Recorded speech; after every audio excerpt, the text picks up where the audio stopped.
Come on. Okay.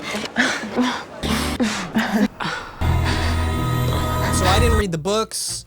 I didn't watch the movie. I thought for a moment that maybe I watched like a Riff Tracks version of this movie, but I had never seen it. And now I've watched it 2.5 times, and you know, I really regret it. I've never read the books. I've only seen this movie now twice. So you're a big fan, pretty much. I am Charlie. I look way more like a Twilight person, let's just be honest. Yeah, I'm sparkling over here. You are shining like diamonds. It's the skin of a killer. Twilight is the story of a girl named Bella. Bella. I already don't remember her name. Isabella, but Bella. Okay. Twilight is the story of a girl named Bella who is moving to a small town called Forks, Washington, where it literally, there's no sun ever. It just rains all the time. I'd never given much thought to how I would die. She starts off the movie, talking about death and how, I want to die for somebody or something like that. But dying in the place of someone I love seems like a good way to go. I've never thought about how I would die. But I want to die for somebody else, somebody that I've never met, apparently. Yeah. My dad's Charlie. He's the chief of police. I actually liked the beginning a lot. I thought the beginning was kind of badass and cinematic and stuff. I was like, this is a dope beginning. You like purple, right? Purple's cool. Thanks.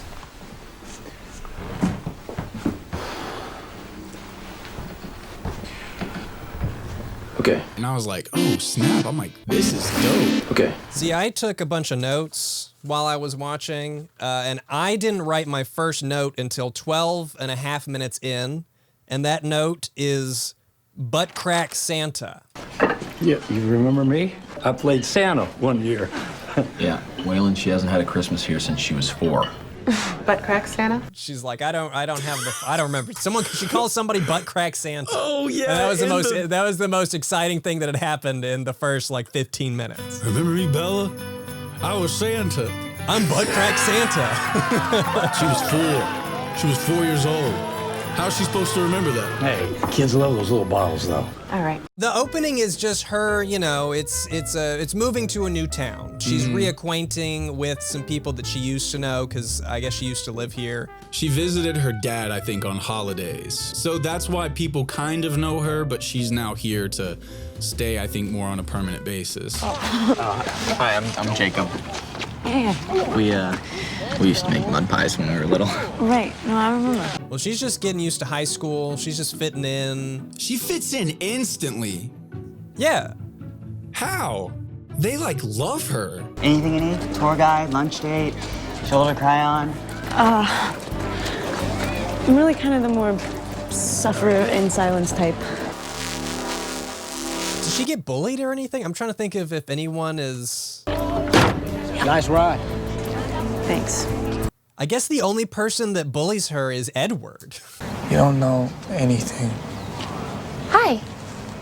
Are you gonna be riding with us? No, our bus is full. Right? Yeah. There are some weird moments in the beginning. Like that guy kisses her on the cheek and runs away. Yeah. My girl.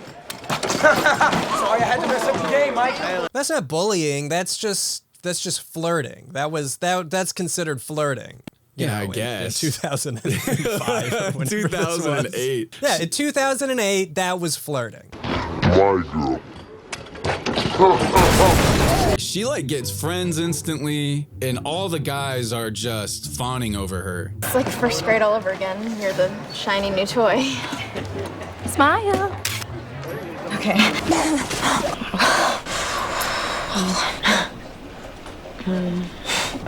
But then it's just like high school as usual.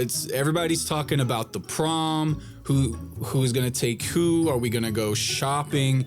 And she's just, nah, prom, I don't wanna go to prom. I wanna read books. She says something like, dancing, that's not for me. Prom. Dancing. Not such a good idea for me. And as she's getting kind of the lay of the land, she comes across Edward and his, foster home family of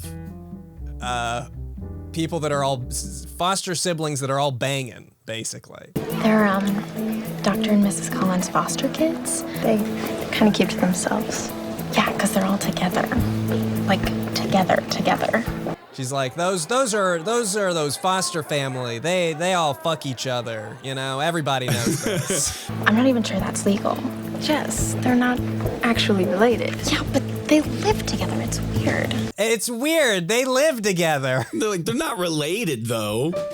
When they're introduced, they're all wearing these angelic white clothes, but Edward. Edward has just like a regular t-shirt on. It's really interesting you say that because there's an early shot of Edward where he has like little angel wings as he's sitting at a desk.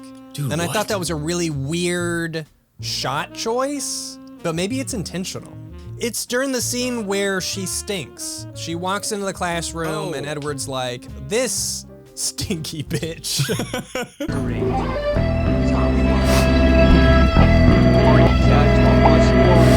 Well, I learned that this was like an iconic scene. I learned that the stinky scene where she meets Edward and he starts doing this and he's like, oh, and she's like, do I smell? This is an iconic moment in the Twilight franchise. How? Twilight fans, also known as Twihards, love the stinky scene.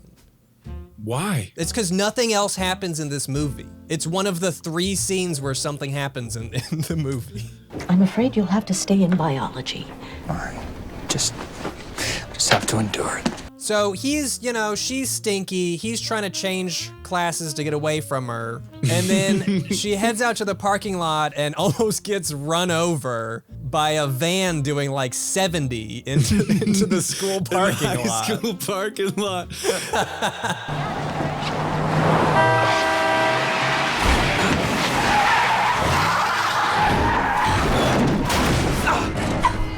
I feel like that scene has got to be more iconic than the stinky one, because that's the one I remember always seeing. The little bam. I love that. I love that. The guy's like, "I'm sorry, I panicked." I'm so sorry. I panicked. I panicked and I don't know. I panicked and I just turned right into you. The movie it's got a lot of dull moments, and then all of a sudden something happens. I actually, right before she gets hit by the car, I was writing about how boring it was. How did you get over to me so fast? I was standing right next to you, Bella.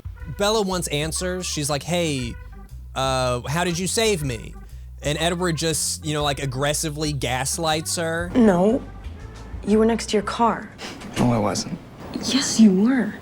You hit your head. I think you're confused. I wasn't there. I didn't do that. It wasn't me. Nobody's gonna believe you. I know what I saw. Well, nobody's gonna believe you. And she's like, oh my God, I love him so much. I guess. I mean, I didn't get the impression that she loved him up to that point. She's drawn to him, I suppose. I guess she doesn't quite love him yet. It takes a day or 2 before she loves him. I just need to know the truth. Can't you just thank me and get over it?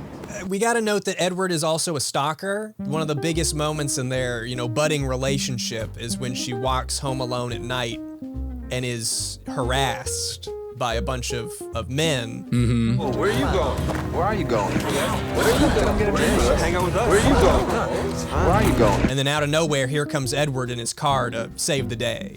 I kind of hated that he didn't fight those guys. It was the perfect moment for an action scene. It was so perfect. He literally just pulls up. He doesn't even like drift in. He just drives up and stops, and the guy's like, that was a dangerous maneuver you just did there. That was a very dangerous maneuver. Someone saw this scene and was like, this was a very Batman moment.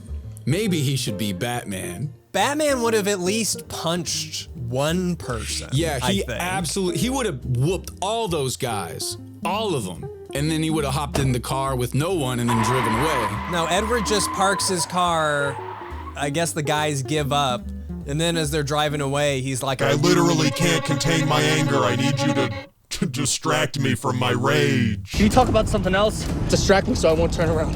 Does he say it then in the car that he can read? He read their minds. I guess so. But not hers. You don't know the vile, repulsive things they're thinking. And you do? It's not hard to guess. I'm assuming that's something that's going to be explained in the later movies or books, but he just can't read her mind. Maybe she's just got nothing going on in there, you know? Why would you mention any of it? I don't know why. If he's trying to be undercover, why talk about reading anybody's mind in the first place? Just don't say anything. No, you're absolutely right. Edward is doing everything with the subtlety of like a car wreck.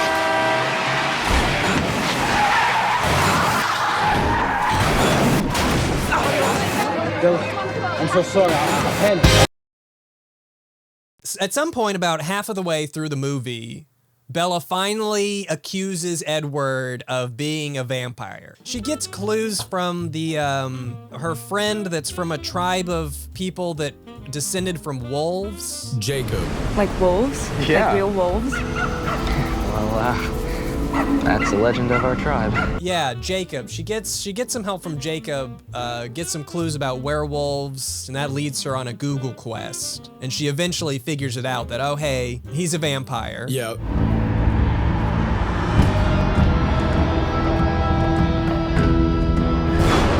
And so she takes him into the woods privately, alone, to accuse him of this. I know what you are. Say it. Say it out loud. The first time that I saw this movie, that was always my least favorite line. When Edward, over her shoulder, says, you know what say it. Say it out loud. Vampire. I think this is the best scene of the movie. Honestly, I think the best scene is when she confronts him. He gives her a piggyback ride and like zooms off into the forest. I think that was maybe my favorite shot of the whole thing. He tracks down the one sunbeam in Washington State so that he can step in the light and sparkle for her. It's like diamonds. This is the skin of a killer. She's like, I'm a monster. I've killed people. I've done all these things. And she's like, I don't see that. I don't see that in you. I'm designed to kill. I don't care. I've killed people before. It does not matter. I wanted to kill you. I trust you. Watching the two of them interact and watching the dialogue is one of the weirdest. It means if you were smart, you'd stay away from me. Okay, well, let's say for argument's sake that I'm not smart. My thought was, Edward is from the 1800s, and she refers to that. He's like, who are you? You're from a different time. For somebody who's been alive this long, has such strange social awareness at this point. You would think, being alive for hundreds and hundreds of years, he would have like better social cues. Oh, hey. Yeah. She agrees. What's in Jacksonville? How did you know about that? You didn't answer my question. You know, if he's 17 forever, right? And he's bouncing from high school to high school, just taking high school over and over again. He's got to be great at like periodic table, quadratic equation. Was it chemistry or biology that they were in? The teacher says, whoever does the best will get the golden onion. And then after that scene, it shows Edward and Bella walking in the school hallway and they have the golden onion. Oh, I did not notice that. That went right over my head. It's implied that Edward is really smart. You gotta give me some answers. Yes, no. To get to the other side, 1.77245. I don't want to know what the square root of pi is. This movie is a lot like an onion, man. Break it down. It's got layers. Oh, why not like a cake? I mean, everybody likes cake. Because we were talking about an onion. We weren't talking about cake. I was just trying to quote Donkey from Shrek. What'd you think about Edward's, like, his clown makeup? He's very pale, but they also gave him, like, really red lips. It looks like he's secretly, like, chugging wine coolers or something off screen. And then some of the color grading, it just looks... The color grading makes the whole movie look like there's no blood in anyone's veins at all. No, it looks like an episode of Ozark. Yeah. There's no warmth in it at all. It's because that's how the weather is up here, man. It's rainy and cold, and it's just blue constantly. That's why we got so many vampires. I don't really like the rain. Any cold, wet thing, I don't really...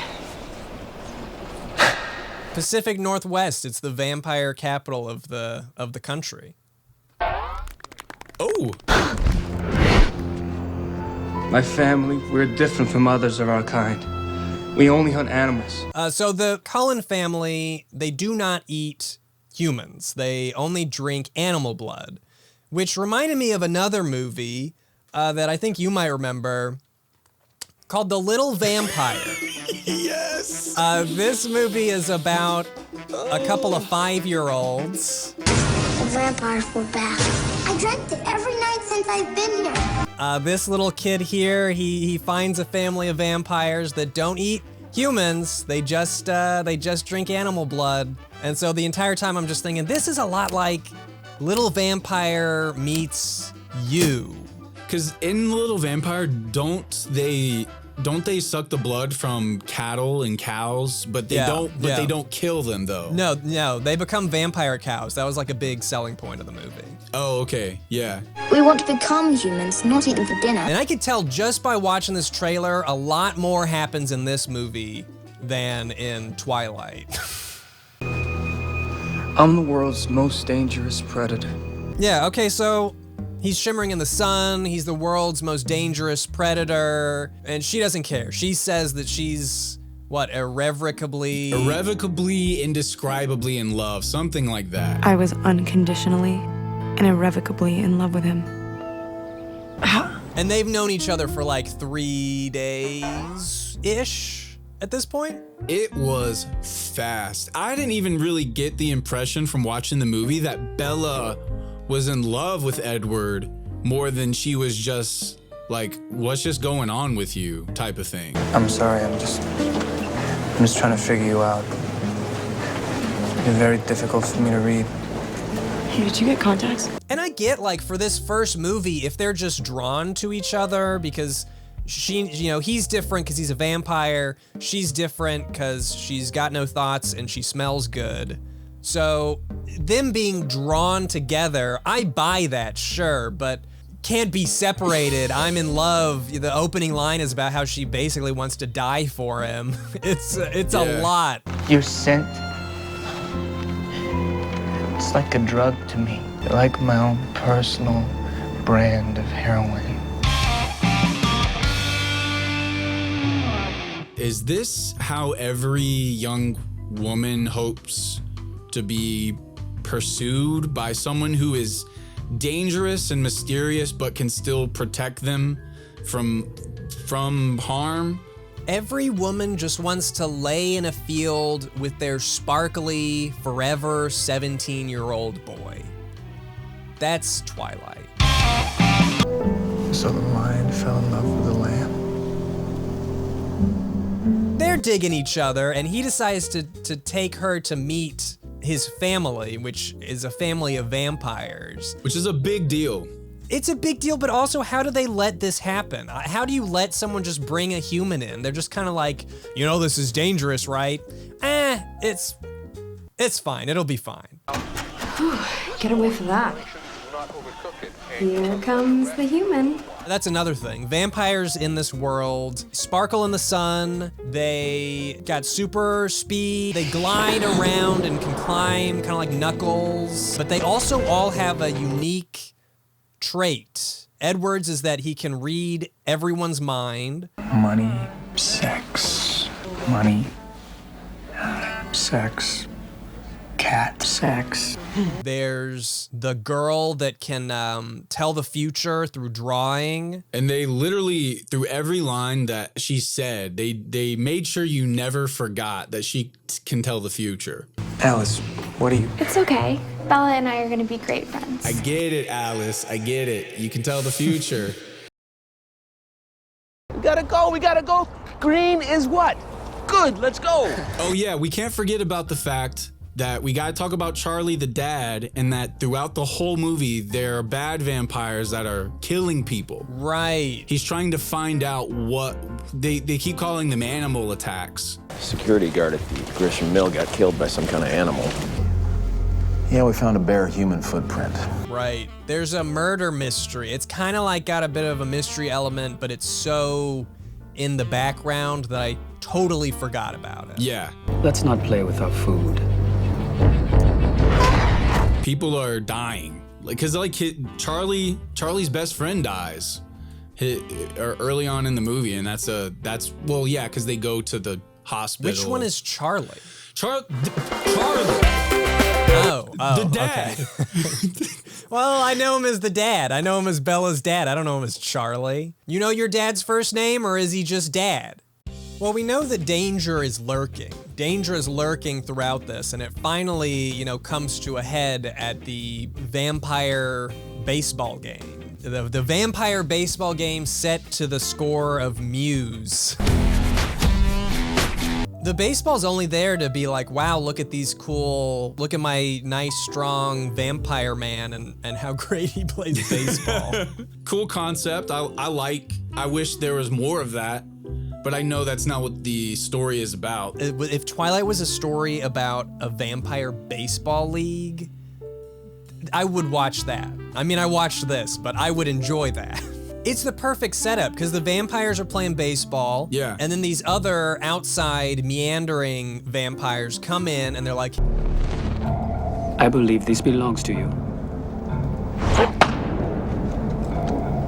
Thank you. and that could have been the start of the Vampire Baseball League.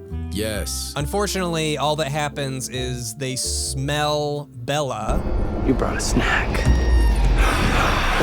Edward's like, I read his mind and you just became his next target. These vampires are gonna pursue you endlessly. The bad vampires, they have this whole plot about, hey, we're gonna run with Bella this way. The evil vampire, their tracker, is gonna track her. The future vampire is drawing a picture from the future, but the plan goes wrong. I don't really know how the plan went wrong. The plan never really made sense to me in the first place. But Bella gets captured by one of the evil vampires and starts, I guess, torturing her. Smelling her. And he's got a camcorder and he's like, I'm gonna make Edward sad. That'll break Edward's little heart. Edward has nothing to do with this! Tell Edward how much it hurts. It's really confusing that the good guys and the bad guys are both vampires. She gets bit on the arm and it starts like acid bubbling and she starts screaming and they're like, it's the vampire venom. And I'm like, are they different kinds of vampires that just give venom to people? But no, there's a special type of vampire venom that poisons. And he gives her the big suck. He just gets the venom out. Well, he does start to kill her just a little bit, but we're not upset about that. Stop. Stop. He sucks her into the hospital, basically. And he's still there. He doesn't sleep, but he's pretending to be asleep. Oh yeah, because he like watches her while she sleeps. Yeah, he brags about it at one point and she's like, cool. Do you do that a lot? Just the past couple of months. So weird. So weird. Listen, women just want a man who's gonna stand over the bed all night staring at her. It's what women want. Bro, that's BS. You know it because one of the highest grossing movie franchises of all time. You are telling me that Bella did not feel those eyes? I'm telling you that she felt them and she liked it. Maybe she just really wants a date to prom. We barely even talked about prom. The whole movie is basically just her trying to get a date to prom. Prom is an important rite of passage. I don't want you to miss anything. I felt like that was like the most accurate depiction of high school in that regard, because everybody never shut up about prom. I would die for someone if only they would take me to prom. Yeah, exactly. Even Bella's getting asked out and turning guys down. I was wondering, did you have a date to... What's up, Arizona, huh? How you liking the rain, girl? And you know, she is really beautiful, but I think that the men are probably drawn to her because of the elegant way that she speaks.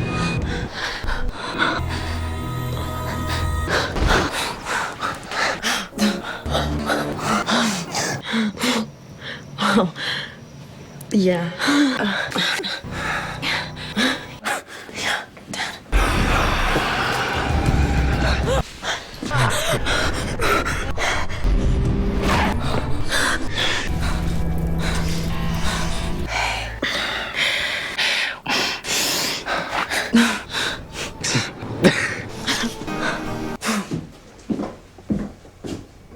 All right.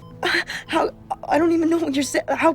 What do you? I got all these notes here, right? Yeah. And so little to say, honestly. A lot of these are just like stupid lines, like, I'm the world's most dangerous predator. You're my own personal brand of heroin. Bella, you are my life. It's just like normal, you know, how people normally talk. Oh, for sure. I'm down with the kids. Oh yeah, dude. You're the bomb.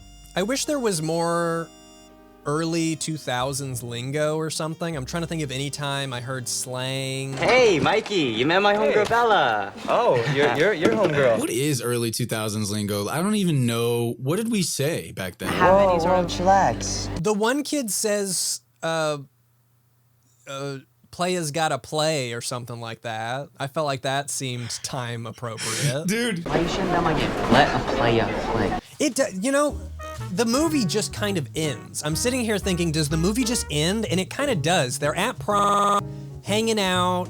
She wants to be a vampire. She's like, please turn me into a vampire. And he says, Is it not enough just to have a long and happy life with me? he would always be 17 if that's what they did. She would grow into an old lady and he would still be 17. That's the reality that he's proposing to her. Mm-hmm. I'm watching on my phone. I'm like not watching even on the screen. So there's probably so many details visually I even miss. Why are you watching on your phone? I don't know, because I do everything on it. So I'm just like, you know, I'm just sitting here chilling, like drinking, eating a bagel, and just like hanging out, watching Twilight. Ridiculous. You need to watch these on you need to watch these on a screen. And we are different. Last time when we recorded our first video, you're like, I didn't even watch the movie. Unacceptable. You will watch the movie on a screen, on a big screen. Yeah, put on blast. But it's true. I don't know how anyone outside of like a high schooler could take it seriously, but that doesn't mean it wasn't fun to watch, because I did have fun roasting it. As uneventful as it was, I did not find the movie boring, if that makes sense. It's perfect for both camps. If you love Twilight and you love the book, it's probably fun to watch and pretty engaging. But for someone who doesn't like it, the fact that it's simple and clunky is fun to watch and kind of fun to poke fun at. So it kind of wins in both camps in a way. Everybody freaking wins, yeah. I gotta take this off. It's like pull it off, yeah. Hurting my head. Ah, wow. Ugh.